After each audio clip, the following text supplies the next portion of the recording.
आप सभी लोगों का स्वागत है आपके अपने YouTube channel future online classes में। और सबसे पहले आप सभी लोगों को गुड इवनिंग, और जितना जल्द हो आप सभी लोग ज्वाइन कर लें, क्योंकि आज हम जो है आप सभी लोगों के लिए एक नए पेपर के जो है यूनिट 1 को जो है स्टार्ट कर रहे हैं। क्योंकि कल मैंने आपको बोला था कि कल आपके जो है वीडियो जो है आती हैं, क्योंकि आपका जो कल यूनिट 1 हुआ था पेपर F4 का, तो उसमें हमने जो है मीना मंच और बाल संसद के बारे में जाना था, और चेतना सत्र के ऊपर जो है मैंने पहले ही डिस्कशन कर दिया था। तो इसलिए मैं आज उसके ऊपर वीडियो नहीं बना रहा हूँ, और आज जो है हम एक नए पेपर की शुरुआत जो है कर रहे हैं। तो सबसे पहले आप सभी लोगों को गुड इवनिंग। जी, आप सभी लोगों को गुड इवनिंग। आज थोड़ा हम क्या बोलते हो ट्रिमिंग करके आ चुके हैं, इसलिए बेटर लग रहे हैं। बाकी ज़्यादा मैं बॉडी के ऊपर ध्यान नहीं देता हूँ। वर्क इज़ इम्पॉर्टेंट मेरे ख्याल से। जी, आप सभी लोग जितना जल्द हो ज्वाइन कर लें क्लास को। और सबसे पहले तो आप सभी लोग कैसे हैं, बेटर होंगे, अच्छे तरीके से आपकी पढ़ाई चल रही होगी, और आपके जो है रजिस्ट्रेशन की डेट आ चुकी है। बहुत सारे कॉलेज में जो है क्लास नहीं है स्टार्ट है, लेकिन क्लास जो है आपके स्टार्ट हो जाएंगे। बहुत सारे बच्चे कमेंट करते हैं कि सर आप टोपी क्यों पहने रहते हैं। तो मैं आपको बता दूं कि मेरे जो बाल है ना, ये पता ही है कि बाल नहीं है, और बिना बाल के जो है थोड़े अच्छे नहीं लगते हैं। अच्छा लगना क्या, अच्छा जो होता है वर्क से लगता है, लेकिन ठंड भी आज ज़्यादा है, आप सभी लोगों को मालूम है। और शाम में मैंने स्नान किया तो थोड़ा ठंड ज़्यादा लग रहा है, इसलिए समझ सकते हैं मेरी बात को, प्रॉब्लम को। जी, तो सभी लोग ज्वाइन कर लें। हम आज जो है पेपर जो है A5 के ऊपर बात करने वाले हैं। और सबसे पहले स्टार्ट करने से पहले हम बात कर ले कौन कौन से पेपर जो है मैंने कंप्लीट किया है, उसके ऊपर बात कर ले। तो मैं यहाँ पर लिख देता हूँ। देखिए, पेपर F1 जो है मैंने यूनिट 1 कंप्लीट है, सबका यूनिट 1 कंप्लीट मैं कर रहा हूँ पहले। फिर आपका F2 का कंप्लीट हो चुका है, F3 का कंप्लीट हो चुका है, F4 का हो गया है, और फिर आपका F11, और फिर आपका F12, और आज हमारा जो है F5 जो है स्टार्ट हो रहा है। ये तो आप देख सकते हैं कि 6 पेपर का जो है आपका यूनिट 1 जो है समाप्त हो चुका है, और आज आपका जो है 7वां पेपर, यानी पेपर का नाम आज जो है आपका F5 है, यूनिट 1 स्टार्ट हो रहा है। यूनिट 1, तो सबसे पहले जो है आपको पेपर का नाम जो है याद होना और उसको समझ जो है होना बेहद ज़रूरी है। क्योंकि आपको पेपर का नाम नहीं मालूम रहेगा तो फिर उसको पढ़ने में दिक्कत नहीं आएगी, समझ रहे हैं। पेपर का ही नाम नहीं याद रहेगा तो पढ़ने में दिक्कत आएगी। तो जब तक पेपर का नाम याद नहीं रहेगा, जब तक उसको समझ नहीं पाइएगा। तो देखिए, जो आपका पेपर F5 है ना, इसका पेपर का नाम है आपका भाषा की समझ तथा आरंभिक भाषा विकास।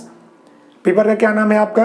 भाषा की समझ तथा आरंभिक भाषा विकास। कहने का मतलब है कि बच्चों में जो है भाषा की समझ जो है कैसे आती है, और साथ ही साथ आरंभिक भाषा विकास जो है कैसे होता है, यह जो है आपका पेपर का ये नाम है। और इसी के इर्द गिर्द जो है आपके चारों तरफ जो है पूरा सिलेबस आपका जकड़ा हुआ है, समझ रहे हैं। तो मेरी आदत है कि सबसे पहले हम पेपर के नाम को डिस्कशन कर ले, फिर हम आगे जो है टॉपिक के ऊपर चलेंगे।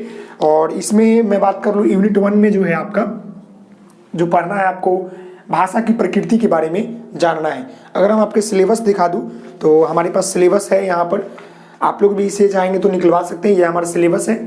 तो सिलेबस में जो है आपका भाषा की प्रकृति, आपका जो पेपर देख सकते हैं F5 पे, यहाँ पर सारे मैं कट आउट रखता हूँ कि क्या देख सकते हैं ना, ये पहले साल का ही है। एक बार सिलेबस आ गया तो वही सिलेबस रहता है, चेंज कभी कभी हुआ तो फिर देखा जाएगा। बाकी ये प्रीवियस बच्चों को जो पढ़ाया था उसी का सिलेबस है। तो यहाँ पर है भाषा की प्रकृति, जो आपका पेपर क्या है F5 का यूनिट 1 है। इसमें समझ रहे हैं मेरी बात को। तो सबसे पहले जो है आपको जानना होगा कि भाषा की समझ क्या होता है और आरंभिक भाषा विकास क्या होता है। तो देखिए, भाषा की समझ का मतलब समझते हैं, जैसे कि जो चीज़ हम आपको बता रहे हैं और वह चीज़ जो है आप जो है समझ रहे हैं, तो वही होता है भाषा की समझ।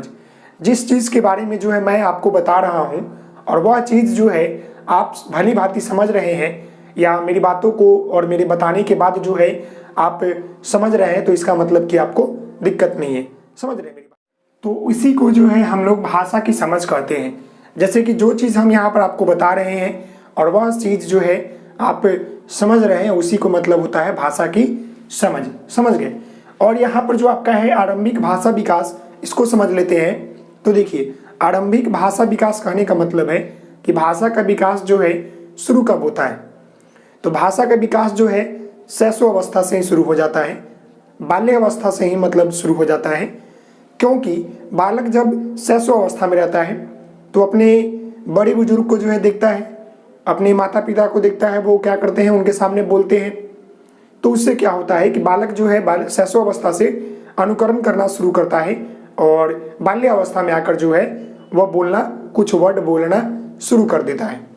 तो बाल्य अवस्था में भाषा जो है बच्चे मतलब सीखना शुरू कर देते हैं, समझ गए। अनुकरण करना आपका शैशव अवस्था से शुरू करते हैं।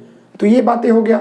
आरंभिक भाषा विकास कहने का मतलब है, सीधा सीधा तौर पर समझ लीजिए कि जब बच्चे जो है भाषा का अनुकरण करके बोलना या सीखना शुरू करते हैं, उसी को हम लोग आरंभिक भाषा विकास कहते हैं। मतलब कि शुरुआती भाषा, समझ गए। हम लोग जब जन्म लिए तो क्या हम लोग जन्म लेने के बाद बोलना तो शुरू नहीं कर दिए, हम लोग अनुकरण किए अपने बड़ों का, अपने घर में अपने माता पिता का, और जैसे जैसे हमारा जो है वृद्धि और विकास होते गया, ठीक उसी प्रकार जो है हम लोग अनुकरण करते करते क्या हुए कि हम लोग भाषा को सीख लिए, समझ गए।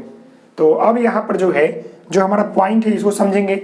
ये तो आ गया भाषा की समझ था आरंभिक भाषा विकास। अब हम जो है पॉइंट के ऊपर डिस्कस करेंगे ताकि आपको दिक्कत नहीं हो। तो यहाँ पर आप देख सकते हैं सबसे पहला आपका बिंदु है भाषा, और इसके बारे में जो है आप सभी लोगों को बचपन से ही पढ़ते आ रहे होंगे कि भाषा क्या होता है। तो देखिए, भाषा एक ऐसा माध्यम है, आप सभी लोगों को मालूम होगा ये ग्रामर का भी पोर्शन है और ये आपका पेपर ही है हिंदी का, तो इसमें तो आएगा ही। तो देखिए, जो आपका भाषा है वो क्या होता है कि भाषा एक ऐसा माध्यम है जिसके द्वारा जो है मनुष्य या बालक अपने भावों को, अपने विचारों को लिखकर या बोलकर या सांकेतिक रूप से दूसरे के सामने व्यक्त करता है, मतलब बताता है, अपने भावों को, अपने विचारों को बता रहा है, उसी को हम लोग भाषा कहते हैं।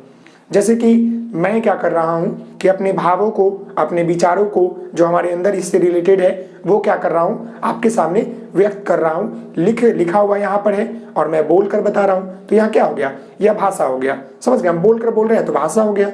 तो वही बात है कि भाषा किसे कहते हैं। आप सभी लोगों को मालूम होगा कि भाषा एक ऐसा माध्यम है जिसके द्वारा जो है व्यक्ति या मनुष्य जो है अपने भावों को, अपने विचारों को दूसरे के सामने जो है व्यक्त करता है, उसी को हम लोग भाषा कहते हैं। तो देखिए यहाँ पर डिफिनीशन लिखा हुआ है कि भाषा एक ऐसा माध्यम है, देखिएगा, भाषा एक ऐसा माध्यम है जिसके द्वारा जो है मनुष्य या बालक अपने भावों तथा विचारों को दूसरे के सामने जो है व्यक्त करता है, उसे हम लोग भाषा कहते हैं।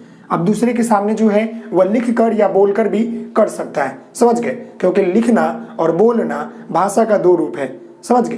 तो ये बातें आपको समझ में आ गया कि भाषा किसे कहते हैं। तो भाषा एक ऐसा माध्यम है जिसके द्वारा जो है मनुष्य अपने भावों तथा विचारों को बोलकर या लिखकर दूसरे के सामने व्यक्त करता है, उसी को हम लोग भाषा कहते हैं। और भाषा के माध्यम से हम लोग अपने विचारों को जो है दूसरे के सामने अभिव्यक्ति करते हैं या व्यक्त करते हैं, समझ में आ गया। अगला यहाँ पर आप देख सकते हैं कि भाषा के प्रकार के बारे में जान लेते हैं। भाषा के प्रकार, तो आप सभी लोगों को मालूम होगा कि भाषा के कितने प्रकार हैं, समझ रहे हैं। तो यहाँ देखिए, भाषा का जो है मुख्य रूप से दो प्रकार होते हैं। अब यहाँ पर जो है आपके मन में आएगा कि सर हम तो कई बुकों में 3 प्रकार पढ़े हुए हैं, तो मैं आपको बता दूं कि बहुत सारे बुक में जो है आपको 3 प्रकार को देखने को मिलेगा, लेकिन मुख्य रूप से जो होते हैं भाषा 2 प्रकार के होते हैं, समझ गए। मैंने तीनों लिख दिया है, तीसरा भी वहां लिखा है, समझ रहे हैं, ताकि आपको दिक्कत नहीं हो, ताकि आप ये नहीं बोल सके कि सर आप गलत बोल रहे हैं, समझ गए। लेकिन मुख्य रूप से जो होता है 2 प्रकार के होते हैं। पहला आपका जो होता है लिखित भाषा होता है। पहला क्या होता है आपका, लिखित भाषा होता है। पहला आपका लिखित, देख रहे हैं, पहला आपका जो होता है वो लिखित भाषा होता है। दूसरा बात कर ले तो मौखिक भाषा, या पहला मौखिक दूसरा लिखित, और तीसरा जो होता है आपका सांकेतिक, समझ गए। लेकिन मुख्य रूप से जो है आपका लिखित और मौखिक का ही ज़्यादा प्रयोग होता है, सांकेतिक भाषा का जो है ज़्यादा प्रयोग नहीं होता है, लेकिन उसको भी हम जानेंगे ताकि आपको दिक्कत नहीं हो कहीं भी समझने में, या कोई प्रश्न पूछ ले तो दिक्कत नहीं हो, समझ रहे हैं। यहाँ पर आप पहला देख सकते हैं कि लिखित भाषा किसे कहते हैं। अब आपको मालूम चल गया कि भाषा जो है 2 प्रकार के होते हैं, लिखित होते हैं, मौखिक होते हैं मुख्य रूप से, और एक और आपका होता है सांकेतिक। तो अगर आपसे कोई पूछ ले कि लिखित भाषा क्या है, तो देखिए मैंने यहाँ पर छोटा सा डिफिनीशन लिखा है। ऐसे अगर आपको चाहेंगे तो यहाँ पर इसको बोल सकते हैं कि लिखित भाषा एक ऐसा माध्यम है जिसके माध्यम से हम लोग जो है अपने विचारों, अपने भावों को जो है केवल लिखकर दूसरे के सामने प्रकट करते हैं, उसे हम लोग लिखित भाषा कहते हैं। वही यहाँ पर मैंने यहाँ पर डाला है कि अपने भावों तथा विचारों को लिखकर दूसरों के सामने जो है व्यक्त करते हैं, उसे हम लोग लिखित भाषा कहते हैं। समझ गए? उसे हम लोग लिखित भाषा कहते हैं। अगला यहाँ पर आपका जो है मौखिक भाषा है। क्या है? अगला यहाँ पर आपका है मौखिक भाषा। मौखिक का मतलब कि बोलना। समझ गए? तो देखिए, मौखिक भाषा जो है एक ऐसा माध्यम है जिसके द्वारा जो है मनुष्य क्या करता है कि अपने भावों को, अपने विचारों को केवल बोलकर दूसरे के सामने व्यक्त करता है, उसे हम लोग मौखिक भाषा कहते हैं। जैसे यहाँ पर देख ले, अपने भावों तथा विचारों को बोलकर दूसरे के सामने व्यक्त करते हैं, उसको हम लोग मौखिक भाषा कहते हैं। तो ये बातें आपको समझ में आ रहा होगा। तो जब ये बातें समझ में आ रहा होगा तो नीचे लाइक वाले बटन होंगे, उसको क्लिक कीजिएगा, क्योंकि आप सभी लोग देखते तो बहुत ज्यादा बच्चे हैं लेकिन लाइक नहीं करते हैं, तो अच्छा नहीं लगता है। समझ रहे हैं? अगला आपका जो ये, इसको थर्ड मान लीजिए, ये आपका सांकेतिक भाषा। तो सांकेतिक मतलब क्या होता है? इशारा से। जैसे कि एक ट्रैफिक पुलिस को आपने देखा होगा, वो ऐसे खड़ा होता है बीच में, अगर इधर वाले को बुलाना है तो आपको ऐसे से करेगा, अगर इधर वाले को बुलाना तो ऐसे करेगा, ऐसे रोक देगा, या ऐसे करेगा तो रुक जाइएगा। तो ये क्या होता है? वो अपने भावों को, अपने विचारों को, अपनी बातों को आपके सामने जो है संकेत, इशारा करके जो है वो बता रहा है। समझ रहे हैं मेरी बात को? तो वही बात है कि वैसे मतलब भाषा को हम लोग कहते हैं सांकेतिक भाषा, जिसके माध्यम से जो है कोई व्यक्ति या कोई बालक जो है अपने भावों और अपने विचारों को दूसरे के सामने जो है इशारा से या संकेत करके बता रहा हो, उसे हम लोग सांकेतिक भाषा कहते हैं। समझ गए मेरी बात को? यहाँ देखिए, मैं आपको बता दूं, आज हमारे जो है गला में काफी पेन है, दर्द है, इसीलिए फिर भी मैं क्लास ले रहा हूँ। यहाँ देखिए, भावों तथा विचारों को इशारा तथा संकेत से करके दूसरे को व्यक्त करते हैं। समझ गए? उसी को हम लोग सांकेतिक भाषा कहते हैं। ये बात क्लियर हो गया होगा। अब हम यहाँ पर बात कर ले, आपका जो अगला बिंदु है कि आरंभिक भाषा विकास क्या होता है। मैंने आपको बताया था आरंभिक भाषा विकास का मतलब होता है शुरुआती बोलना, शुरुआती भाषा का विकास कैसे होता है। तो देखिए, मैंने यहाँ पर अभी आपको बताया है कि जब बालक जो होते हैं, छोटे होते हैं, तो बाल्य अवस्था, शैशवावस्था में वो अपने घर में बड़े बुजुर्ग को देखते हैं, उसका अनुकरण करते हैं, वो कैसे बोल रहे हैं, वो कैसे अपना स्वभाव व्यक्त कर रहे हैं दूसरे के सामने, उसको देख देख कर बालक जो होता है प्रारंभिक भाषा का विकास करना शुरू कर देता है। वही बातें हैं यहाँ पर कि यह भाषा विकास का वह अवस्था है देखिएगा, यह भाषा विकास का वह अवस्था है जैसे कि आपका शैशवावस्था और बाल्य अवस्था, जैसे कि आपका शैशवावस्था और बाल्य अवस्था, जिसमें बालक या बच्चा अनुकरण के माध्यम से तथा बच्चों को बार बार देखकर, मतलब अनुकरण के माध्यम से तथा बड़ों को, यहाँ पर बड़ों होगा, यहाँ पर बच्चा लिखा गया है, आप लोग इसे सुधार लीजिएगा। यहाँ पर आपका क्या होगा कि बड़ा होगा, मैं सुधार देता हूँ, कहाँ गया यहाँ पर मार्कर, यस, यहाँ देखिए, यहाँ पर क्या है आपका बड़ों, यहाँ पर क्या होगा, जिसके मतलब क्या होता है कि माध्यम से बालक या बच्चा अनुकरण के माध्यम से तथा बड़ों को बार बार देखकर भाषा सीखता है, उसे प्रारंभिक भाषा विकास कहते हैं। मतलब कहने का मतलब है कि प्रारंभिक भाषा विकास वह मतलब विकास है एक छोटी अवस्था, जिसमें शैशवावस्था, बाल्यावस्था में जो होता है बालक बड़ों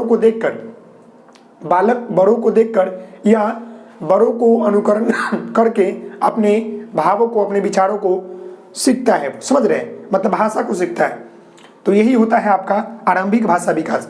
आरंभिक भाषा विकास कहने का मतलब है, एग्जाम्पल आप ले सकते हैं कि एक छोटा बच्चा को आप देखिएगा, उसे गोद में लीजिएगा और बार बार बोलिएगा, बोलो पापा, बोलो मम्मी, बोलो पापा, बोलो मम्मी, तो वह कुछ समय बाद क्या करता है, आपकी बातों को, आपके लिपसिंग को वह समझ लेता है, सोच समझ कर जो है वह धीरे धीरे जो है आपका अनुकरण कर लेता है और फिर वह बोलना शुरू कर देता है। उसी को हम लोग बोलते हैं आरंभिक भाषा विकास या प्रारंभिक भाषा विकास। तो अभी हमने जो है भाषा के प्रकार, लिखित भाषा, मौखिक भाषा, सांकेतिक भाषा और आरंभिक भाषा विकास को समझा। अब हम जो है भाषा के प्रकृति के ऊपर बात करेंगे, फिर हम भाषा के विशेषता के ऊपर बात करेंगे। अब हम जो है भाषा की प्रकृति एवं उसके विशेषताओं के ऊपर बात करेंगे कि भाषा की प्रकृति क्या है और भाषा की विशेषता क्या है। जैसे कि आप सभी लोगों को मालूम होगा कि भाषा जो है हमारे जीवन को बेहतर बनाने के लिए एवं जीवन को सुंदर एवं अपने भावों और अपने विचारों को दूसरे के सामने प्रकट और अपने अभिव्यक्ति के लिए हमें जो है भाषा बेहद जरूरी है और भाषा का होना हमारे जीवन को एक सुंदरता प्रदान करता है, क्योंकि भाषा ही हम एक दूसरे की बातों को, हम एक दूसरे के फीलिंग को, एक दूसरे के दुख दर्द को बोलकर व्यक्त करते हैं, समझ सकते हैं। अगर भाषा नहीं हो तो हमें क्या हो रहा है वो मैं कैसे व्यक्त करूँगा। मान सकते हैं कि सांकेतिक से व्यक्त कर सकते हैं, लेकिन फिर भी एक हम जो बोल कर व्यक्त करते हैं और एक जो इशारा से व्यक्त करते हैं, दोनों में काफ़ी अंतर है। तो इसलिए भाषा का जो प्रकृति है और जो हमारा विशेषता है वो काफ़ी महत्वपूर्ण है, समझ रहे हैं। तो हम एक एक करके जो है यहाँ पर मैंने 12 बिंदु लिखा है, 12 पॉइंट लिखा है, जो कि काफ़ी महत्वपूर्ण है और पूरा समझाने का भी प्रयास करूँगा। मैं आपको बता दूं कि ये 12 पॉइंट को अगर आप विस्तार तौर पर लिखेंगे तो 2 पेज से ऊपर जाएगा, समझ रहे हैं। तो यह जो है आप एक एक करके लिख सकते हैं, इसके बारे में डिफाइन कर सकते हैं। जैसे कि ये देखिए पहला यहाँ पर है कि भाषा जो है सामाजिक संपत्ति है। भाषा क्या है आपका? सामाजिक संपत्ति है। इस बात को समझिएगा कि भाषा जो है सामाजिक संपत्ति कैसे है। आप लोग नोट भी कर सकते हैं जो मैं चीज़ें बता रहा हूँ। तो देखिए भाषा का हम लोग प्रयोग जो है कहाँ करते हैं, तो भाषा का प्रयोग जो है हम लोग समाज में करते हैं। तो इसीलिए जो है भाषा हमारा क्या है? सामाजिक जो है संपत्ति है, क्योंकि हम लोग भाषा का प्रयोग जो होता है समाज के नियम कानून, समाज को चलाने में करते हैं। साथ ही साथ जो हम लोग भाषा सीखते हैं वो अनुकरण करके अपने घर से, अपने विद्यालय से और अपने समाज से सीखते हैं। और जो हमारा विद्यालय है वो भी जो है एक समाज का मतलब सदस्य है। इसीलिए कहा गया है कि भाषा जो है सामाजिक संपत्ति होता है। तो ये बात आपको समझ में आ गया होगा कि भाषा सामाजिक संपत्ति इसलिए है क्योंकि भाषा का प्रयोग हम लोग जो है समाज में करते हैं, तथा उसी भाषा के द्वारा जो है हम लोग पूरे समाज को बेहतर बनाते हैं, चलाते हैं। और हम लोग भाषा का प्रयोग और उपयोग और उसको सीखते भी जो है अपने परिवार और अपने समाज से सीखते हैं, समझ गए। अगला यहाँ पर आपका है कि भाषा जो है परंपरागत वस्तु है, समझ गए। भाषा परंपरागत वस्तु कहने का मतलब है कि भाषा जो है हम क्या होते हैं कि एक दूसरे पीढ़ी से सीखते हैं। जैसे कि मैं आपको यहाँ पर बता दूं, किसी की भाषा जो है हिंदी है, मान ले इसके दादाजी की जो है भाषा हिंदी है, समझ गए। और यहाँ पर जो है इसके पिता कौन हो गए? इसके पिता जो है हिंदी सीखे, समझ गए, हिंदी। तो इसके पिता क्या, इसका बेटा क्या सीखेगा? इसका बेटा भी जो है हिंदी सीखेगा। क्यों?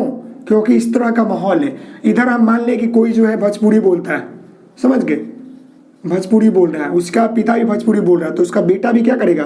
भोजपुरी ही बोलेगा ना, समझ गए, भोजपुरी ही बोलेगा। तो वही बात मैं आपको समझाने का पूरा प्रयास कर रहा हूँ कि भाषा क्या है कि परंपरागत वस्तु है। हमें क्या होता है, दादा से बेटा में मिला, बेटा से इस बेटा में मिला, कि मतलब कि पीढ़ी दर पीढ़ी क्या होता है, हमें ट्रांसफर होता है। जैसे कि हमारी मातृभाषा हिंदी है तो हमें जो है हमारे जो घर में है हिंदी बोले जाते हैं। किन्हीं का जो है माता पिता भोजपुरी बोलते होंगे तो उनका मातृभाषा हिंदी प्लस भोजपुरी दोनों होगा, या उसके पूर्वज भी भोजपुरी बोलते होंगे।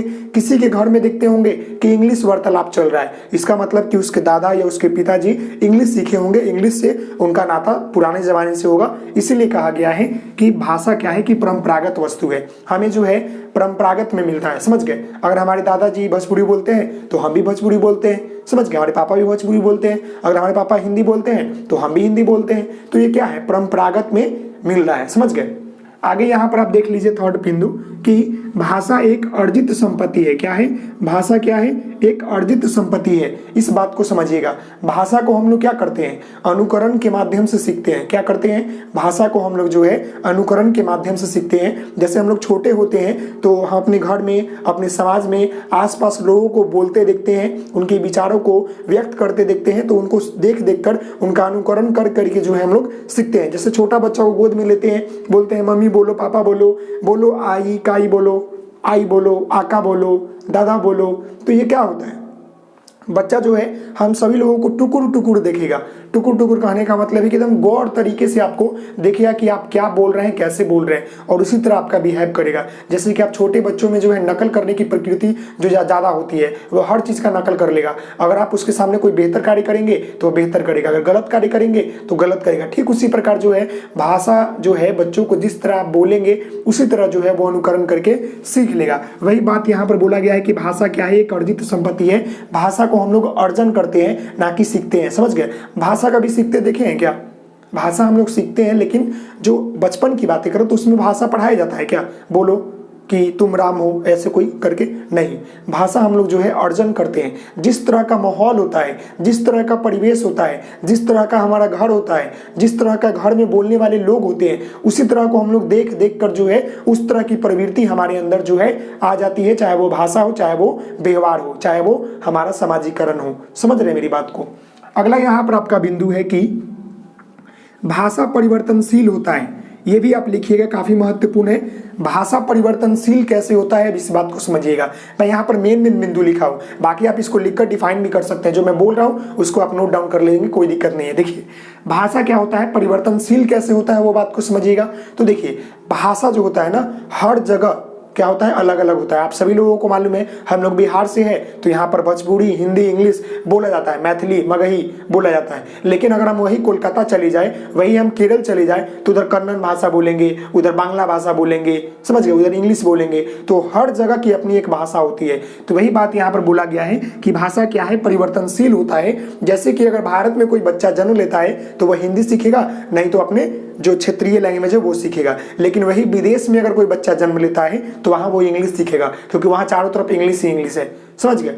और यहाँ पर कहने का मतलब है कि भाषा परिवर्तनशील इसलिए भी है क्योंकि हर 10 कोस पर, आप सभी लोग अपने गांव में सुने होंगे या घर में सुने होंगे कि हर 10 कोस दूरी पर क्या होता है कि आपका भाषा और आपका पानी जो है बदल जाता है।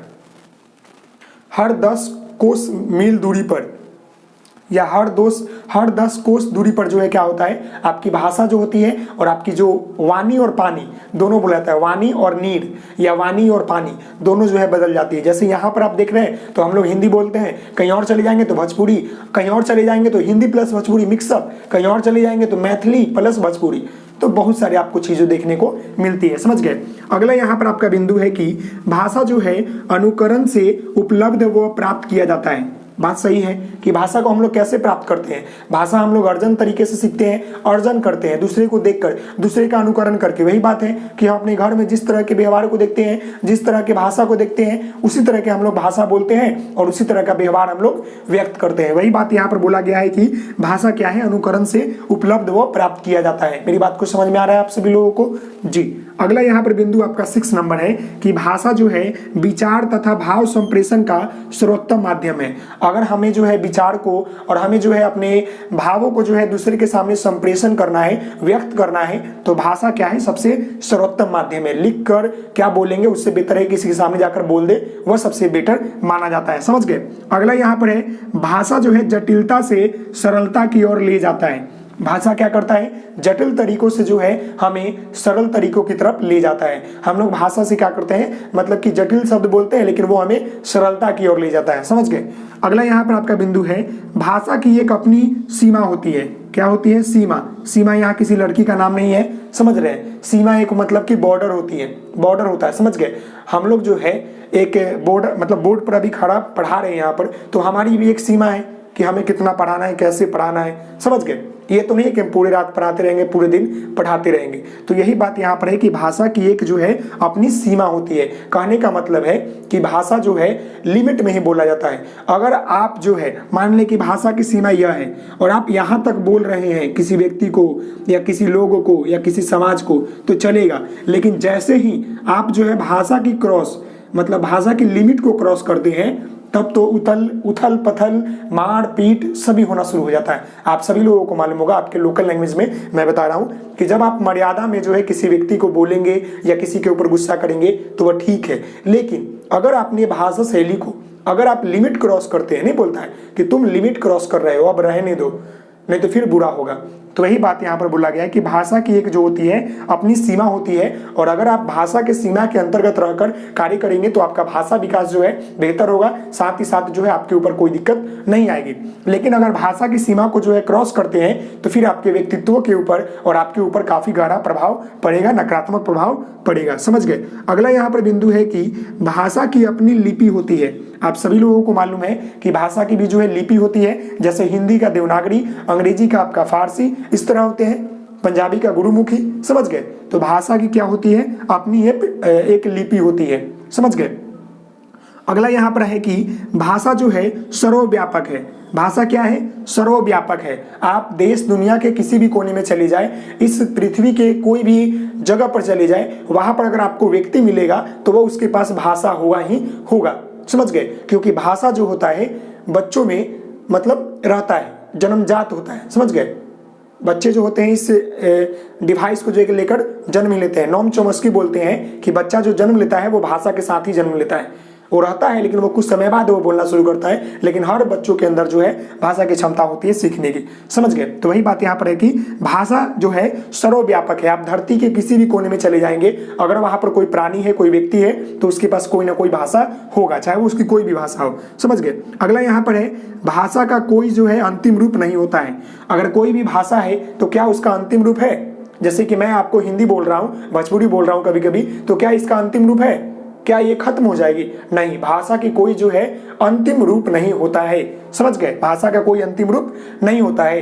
अगला यहाँ पर आपका है कि भाषा हमारे जीवन को जीने तथा जीवन को सुंदर तथा अच्छा बनाता है। क्या करता है? भाषा जो है हमारे जीवन को जीने में मदद करता है और हमारे जीवन को जो है सुंदर बनाता है। जब कोई व्यक्ति जो है बोलता है ना, तो उसके अंदर उसका क्या होता है? व्यक्तित्व झलकता है। समझ गए? आप किस तरह से व्यवहार कर रहे हैं, आप किस तरह की वाणी का प्रयोग कर रहे हैं, तो वही जो होता है बोल रहा है यहाँ पर कि भाषा हमारे जीवन को जो है जीने तथा जीवन को जो है सुंदर और अच्छा बनाता है। तो ये बातें आपको समझ में आ गया, जो कि ये पॉइंट जो है भाषा की प्रकृति, nature of language and characteristics of language, मतलब कि भाषा की प्रकृति और भाषा की विशेषता में ये सभी पॉइंट आ जाएंगे और इसको विस्तार रूप में आप लिख सकते हैं। जैसे कि मैंने ये लिखा, उसके बारे में आप 2-3 लाइन लिख दीजिए, तो ये आपका एक आंसर तैयार हो जाएगा। समझ रहे मेरी बात को? तो आप इसे नोट डाउन कर ले।